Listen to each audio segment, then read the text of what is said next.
Harland & Wolff sont des chantiers navals irlandais, situés à Belfast si l'on veut être précis. Même si la société a bien failli couler il y a peu, excusez-moi du jeu de mots de merde, Harland & Wolff est encore bien présent à l'heure où j'écris cette vidéo. Elle fut créée en 1861 par Monsieur Harland et Monsieur Wolff. Harland était employé d'un chantier naval au même endroit quand il se décide à racheter l'entreprise à son ancien employeur. À l'aide de Monsieur Wolff, financièrement, ils créèrent la fameuse compagnie Harland & Wolff.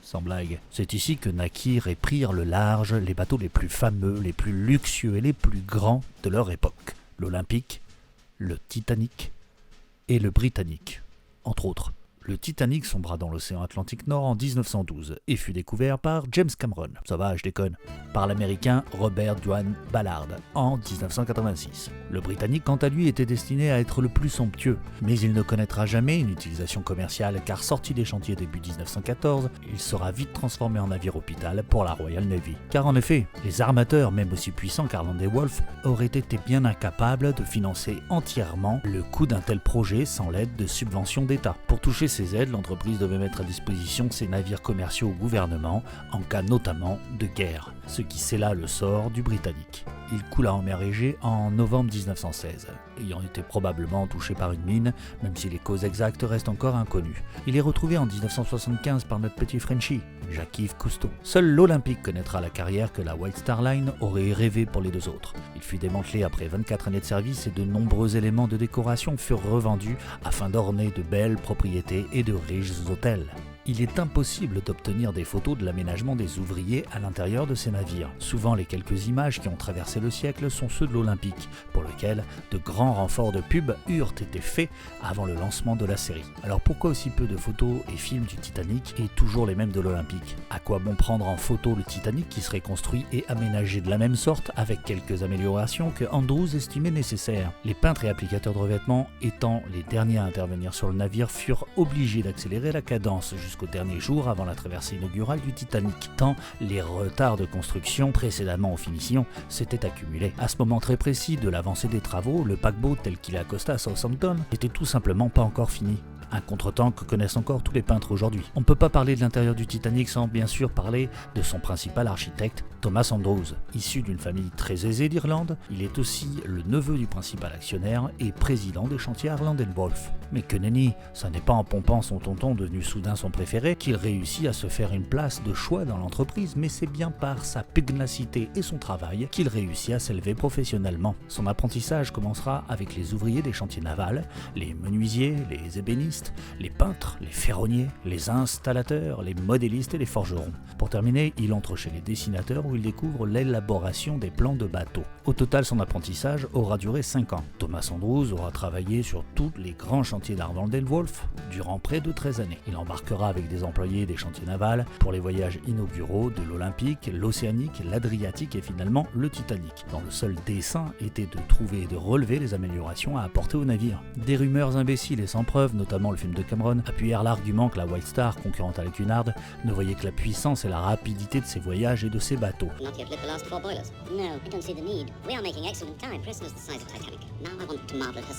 Or, la seule ambition de ses dirigeants était bien de faire des bateaux luxueux et donc du pognon. Andrews prend note de chaque remarque, de chaque détail pour améliorer son bateau, comme la couleur du crépi de la promenade privée qu'il trouve trop foncée. S'il voyait la tronche du bateau aujourd'hui, il releva notamment que certains meubles en osier devraient être repeints faute de goût. Andrews périra avec le Titanic. S'il avait été moins pointilleux, il serait peut-être encore en vie. À l'époque, l'intox coulait déjà dans le sang de beaucoup de journalistes sans scrupule avides du scoop. BFM avant l'heure, on annonçait que le capitaine s'était suicidé, ou encore plus fort, qu'il n'y avait aucun mort. C'est pourquoi lors de l'écriture de cette vidéo, je me suis attaché à lire et à recouper les informations et ne dévoiler que celles que j'ai pu formellement identifier comme vraies. Voilà, c'est pour ça que la vidéo s'arrête maintenant. Je te colle. Si vous voulez en savoir plus sur le côté historique de ces navires, d'autres chaînes le font très bien et bien mieux que moi, notamment la chaîne Dystony que je vous invite à découvrir. Intéressons-nous particulièrement à la décoration du Titanic. Pour comprendre l'aménagement intérieur d'un bateau, il faut comprendre comment se déroule la conception d'un navire et les questions d'ordre pratique posées en préambule à toutes ces créations. Lorsque les bateaux sont à l'étude, l'emplacement choisi des salles de machines, des chaudières ou encore des groupes de turbines détermine l'emplacement des aménagements tels que les cabines et autres salons. Le plan d'un bateau n'est donc pas dessiné de façon aléatoire et sans réflexion poussée. Sans changer la physionomie du bateau dans son ensemble, cette structure bien maîtrisée déterminera la facilité des passagers à s'y déplacer et complétera l'effet décoratif général. Les dimensions hors normes de l'époque apportent non seulement une stabilité aux bâtiments sur l'eau, mais également un marché juteux pour les compagnies qui les exploitent. Comme je l'ai déjà souligné à plusieurs reprises, la White Star Line n'était pas plus encline à réaliser des records qu'à faire de l'argent. Un peu vénaux les Harland & Wolff, hein. Que l'on fasse des recherches sur internet aux États-Unis, en Angleterre, en Irlande, je parle même pas en France, hormis la description des plaques d'acier, du tonnage, des fameux rivets, on pourrait croire que le bateau était une coquille de noix vide. Pas une ligne sur les matériaux de construction du second œuvre.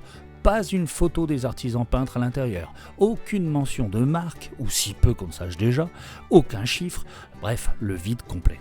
Avec ça, vouloir faire une vidéo sur la décoration intérieure, c'est quand même une idée un peu con. Je vais donc broder et vous raconter des conneries. J'ai donc tapé dans ma collection de livres achetés depuis de nombreuses années, relu quelques ouvrages de Gallica, particulièrement sur quelques sites britanniques, fait des recoupages afin d'éliminer les sources peu fiables et de vous présenter un documentaire digne de ce nom. Vous pourrez me dire à la fin ce que vous avez pensé en commentaire, ce serait mignon. Que l'on parle du Titanic ou de l'Olympique, c'était des bateaux à puissance modérée. Un navire de la classe olympique, ça vaut donc pour le Titanic et le Britannique, déplacé à 21 nœuds, une masse d'environ 66 000 tonnes.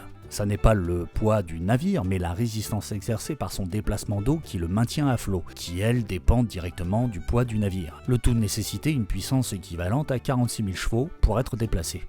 Dans le même temps, des bateaux comme le Lusitania et le Mauretania de la compagnie concurrente la Cunard déplaçaient une masse près de 2 fois inférieure au Titanic, ce qui ne signifiait pas qu'ils étaient beaucoup plus petits que les classes olympiques, mais qu'ils pouvaient avec 39 000 tonnes de masse atteindre une vitesse de 26 nœuds, soit 5 nœuds de plus que le Titanic. Leur puissance devait donc avoisiner les 75 000 chevaux. Derrière ces chiffres indigestes, que doit-on retenir ? Eh bien, pour fournir en carburant la puissance nécessaire à alimenter ces 75 000 chevaux, il fallait drastiquement pour la Cunard accroître les soutes à charbon, ce qui fatalement réduirait l'emplacement pour les autres parties du bateau, comme les salons, les cabines et bien évidemment le nombre de passagers. Le naufrage aura raison d'Ismail, qui finira par démissionner. Et par un jeu de circonstances et de rachats multiples, la Cunard, principale concurrente de la White Star, finira par fusionner avec elle en 1934, jusqu'à ce que la Cunard l'absorbe totalement en 1949. Ismay aura longtemps été le bouc émissaire de ce naufrage, les hostilités à son égard s'étant multipliées depuis que le bateau avait coulé et qu'il eût trouvé place à bord du dernier canot de sauvetage disponible. Et vous, qu'auriez-vous fait à sa place ? Mourir en héros ou survivre en lâche ? Moi je me serais barré. Sur le navire qui nous intéresse, tout a été fait pour améliorer le confort et le nombre de passagers afin d'obtenir une exploitation rémunératrice sans se laisser influencer par les records de vitesse de quasiment toutes les compagnies rivales. La vitesse n'a donc jamais été un argument commercial pour la White Star Line, ni un critère pour la fabrication de leurs bateaux et la gestion de leur compagnie. Et pourtant, c'était le principal argument de la cause de l'accident lorsqu'on regarde le film de James Cameron. Il aurait peut-être dû rester à Terminator, lui. Revenons sur le Titanic avant qu'il coule.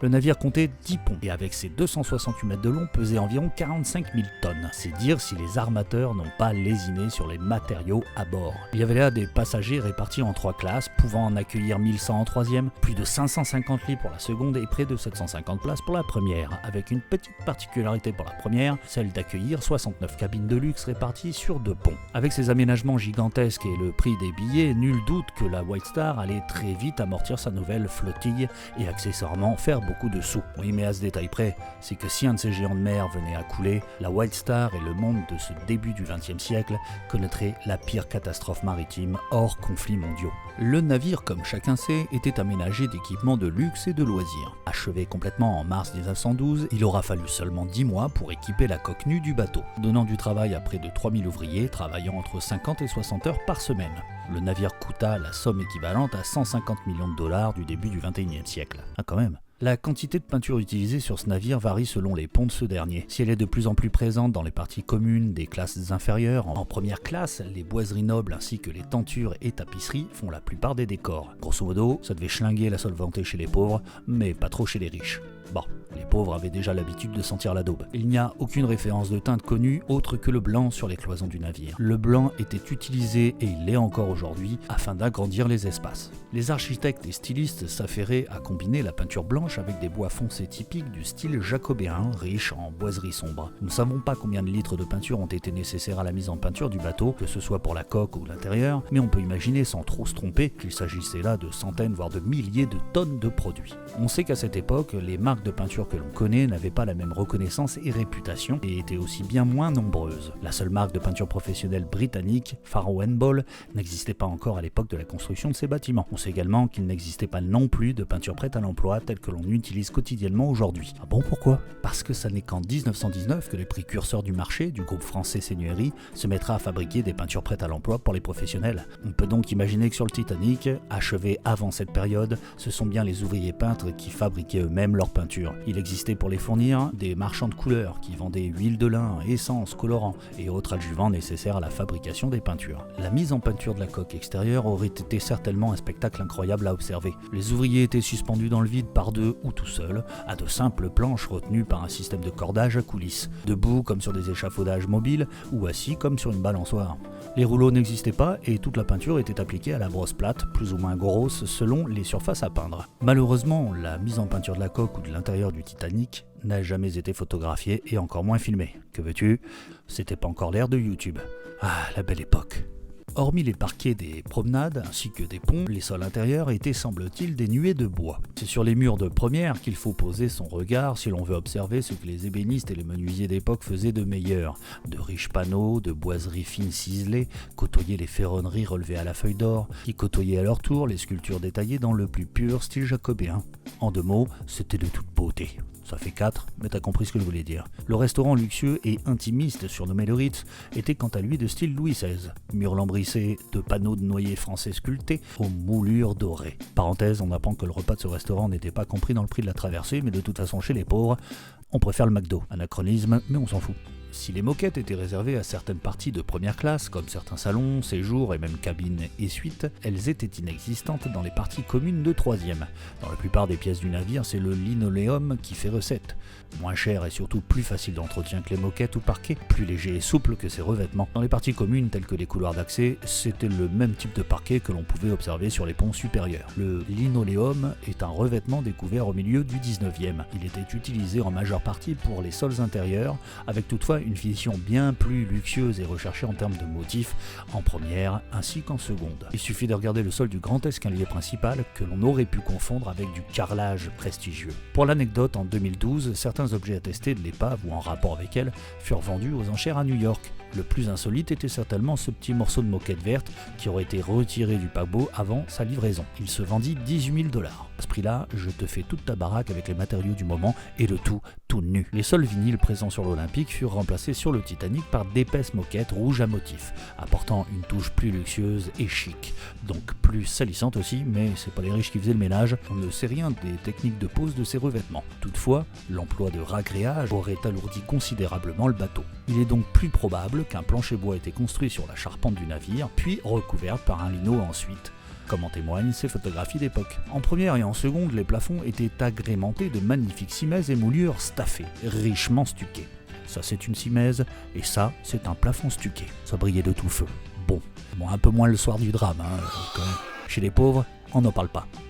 Hormis la mise à disposition de fauteuils individuels et non de bancs dans les salles à manger, comme il était d'usage à l'époque, les plafonds c'était surtout un amas de tuyaux de conduite et de tôle repeints en blanc, point barre. Tandis que l'on accordait peu de luxe et de servitude à cette partie du bateau, les secondes classes étaient logées à la quasi même enseigne que la première, chose nouvelle à l'époque de la construction. La plupart des décorations et de l'ameublement furent dessinés par les célèbres stylistes d'intérieur de l'époque, Eaton Tab & Co. de Liverpool. Entreprise qui n'a malheureusement rien laissé à la postérité, si ce n'est des antiquités vendues à prix d'or dans des ventes aux enchères ou chez certains brocanteurs. Il n'y avait pas de placard et plaquage bois ou composite comme il en existe dans les bateaux modernes. Les meubles qui équipaient les riches maisons étaient également utilisés pour l'aménagement des cabines. Ça a dû faire un sacré bordel le soir où le navire a commencé à pencher. Quant à savoir qui avait le dernier mot sur la décoration, on peut supposer qu'Andrews n'était pas seul maître à bord, mais qu'il contribuait sans doute fortement à l'aspect de ses navires et que ses choix étaient déterminants. On peut admirer par endroits les tapisseries murales tissées sur des métiers d'Aubusson, technique artisanale et artistique française, et notamment la fameuse tapisserie de la chasse des ducs de Guise présentée dans le grand salon en face des escaliers. Il existe une gravure représentant cette partie du bateau, mais de qualité incroyablement médiocre. Il existe donc ce mur reproduit dans un musée dont je tairai le nom vu que j'ai pris la photo sans leur autorisation. Les métiers d'Aubusson, petite commune creusoise, salut Yann, produisaient des tentures depuis des siècles, encore aujourd'hui d'ailleurs. Généralement de grande taille, les tentures étaient destiné à orner les murs, même si ceux-ci étaient également utilisés pour réaliser des tapis et autres recouvrements de mobilier. Aussi de riches tapis de couleurs sombres et sobres décorèrent-ils les sols de la plupart des premières et secondes classes. Attardons-nous une minute sur l'escalier principal de première classe. Le Titanic était agrémenté de 2 escaliers pour desservir les étages supérieurs. Un à l'arrière qui ne desservait que 3 ponts de première et qui se situait pile poil à l'endroit où le navire s'est brisé en deux. Bon ok les gars, concentration, on va la rejouer balibalo, ça va les calmer un petit peu. Ouais, ok. Ce qui justifie qu'on n'ait rien retrouvé de lui. Et le principal à l'avant, centre emblématique de première classe, apothéose du luxe promu sur ce bateau. Tous deux étaient interdits aux 3e classe. Bah, trop sale, ça pue. Allez hop, t'as pas le droit. On pouvait y admirer l'œuvre du sculpteur Charles Winson, appelée Honneur et Gloire, pompée largement sur l'œuvre du sculpteur français Charles-Auguste Tonnet. Le retard de la livraison de cette œuvre obligea l'exécuteur à mettre un miroir à la place de l'horloge initialement prévue. Ce n'est que peu de temps avant d'appareiller de Southampton que le miroir fut remplacé par l'horloge.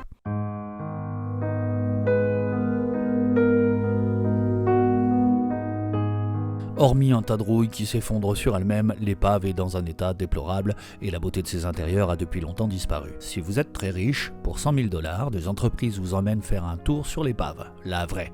Mais comme je l'ai dit, question aménagement des décorations, il n'y a plus rien à voir alors. Et pour les pauvres ? Eh bien, il vous reste encore les musées. Bon, ça marche aussi pour les riches, forcément. Le plus prestigieux reste celui de Belfast et ses nombreuses reproductions du navire. Le musée d'Halifax au Canada, ville d'où les opérations de sauvetage étaient organisées et où d'ailleurs reposent 150 passagers repêchés. Le musée Sea City de Southampton, en Angleterre, pour les Brel-en-Géo, c'est de là que le Titanic a quitté l'Europe pour un aller simple et c'est de là que venaient la plupart des membres d'équipage. Il y a également la Cité de la mer de Cherbourg, chez les bouffeurs de grenouilles. Aux États-Unis, vous trouverez, si vous avez des sous, parce qu'il faut quand même se payer le voyage pour y aller, les musées de Branson dans le Missouri, c'est ici, et de Pigeon Forge, qui a rigolé. Le musée est là, c'est dans le Tennessee. Les 2 musées, conçus par le même propriétaire, présentent une reproduction assez sommaire et réduite de la moitié du Titanic. Mais vu sa taille, ça en fait quand même les plus grands musées sur le navire. Et enfin, le Titanic Experience Orlando, en Floride, c'est là.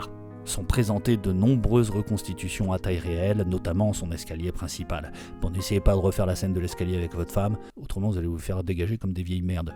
Pour finir, si vous êtes désireux de profiter d'une expérience de bouche intéressante, il y a le RMS Olympic Dining Room, toujours en Angleterre, à Alnwick, entièrement décoré à l'identique du restaurant de l'Olympique. Bah oui. Alors bien sûr, ces musées sont affiliés à Dr Peinture, je touche 7% de leur chiffre d'affaires si vous y allez de ma part. Et voici que cette aventure se termine. J'ai en tête le nom de nombreuses personnes qui m'ont aidé dans mes recherches, je pense notamment à Encyclopædia Titanica, à l'équipe d'Honneur and Glory qui a conçu un jeu logiciel où vous pouvez vous balader sur le Titanic avec tout un tas d'explications. Merci à James Cameron de nous avoir bien fait rire avec son film comique appelé sobrement Titanic. Allez, trop parlé, usé par autant de réflexion et de travail, quand certains font de la merde et réussissent mieux que moi, je me dis comme Bruce Ismay a dû se le dire après avoir survécu et s'être fait traîner dans la boue toute la fin de sa vie. Il y a quand même pas de justice dans ce bon monde bordel.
Tu es arrivé jusqu'à ce message, c'est qu'il t'arrive de regarder à fond mes vidéos. Ça me fait quelque chose. Jadis, tu étais un simple petit painter. Et grâce à mes nombreux tutos, tu es enfin arrivé au sommet de la chaîne alimentaire. Toutefois, tu peux pousser ta curiosité à regarder les 2 vidéos que je te propose là. Et n'oublie pas le petit pouce bleu juste en dessous. C'est si mignon. Tu es mon seul espoir.